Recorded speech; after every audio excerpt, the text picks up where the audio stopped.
Abi.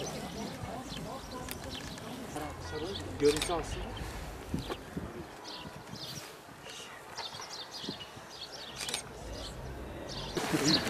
Bugün Patika Doğa Sporları Kulübü'yle ilgili kiralamış olduğumuz bu arazide bir organizasyon gerçekleştirmek istedik. Daha doğrusu ayın 17'sinde ve 18'inde 5. Artos Dağı tırmanış şenliğimiz vardı. Soma'da meydana gelen bu üzücü kazadan dolayı faaliyetimizi iptal ettik. Ve dışarıdan bu faaliyete katılacak bütün arkadaşlar da durumu izah ettik. Sağ olsun onlar da olgunlukla karşıladılar. Önümüzdeki hafta içerisinde 5. Artos Dağı tırmanışını UMKE ekiplerle birlikte ortaklaşa gerçekleştireceğiz.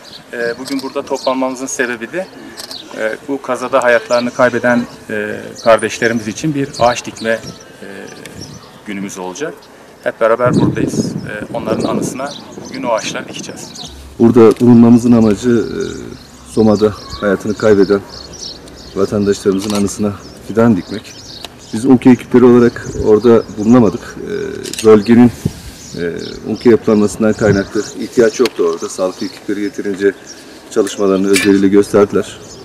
Bizim de buradan yapabileceğimiz hayatını kaybeden vatandaşlarımız için fidan dikebilmek oldu. Patika Doğa Sporları Kulübü ile beraber İl Sağlık Müdürlüğümüzde organizasyonda burada onların anısına birer tane fidan dikeceğiz.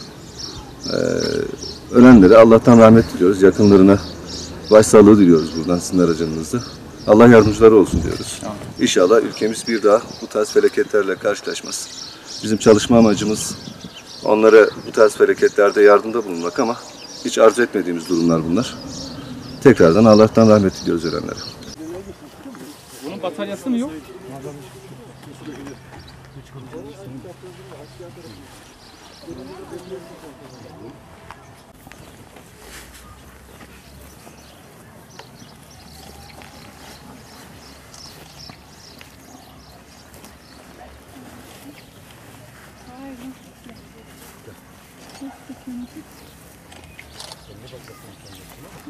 Sesiyle farklı.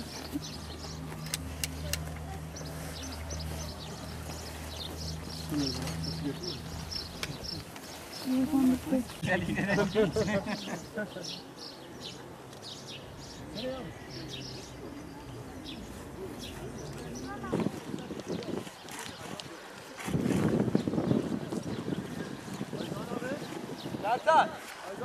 Gelsene bir fotoğraf al ya. Nasıl abi? Arabanın anahtarı. Evet. Benim mi? Evet abi.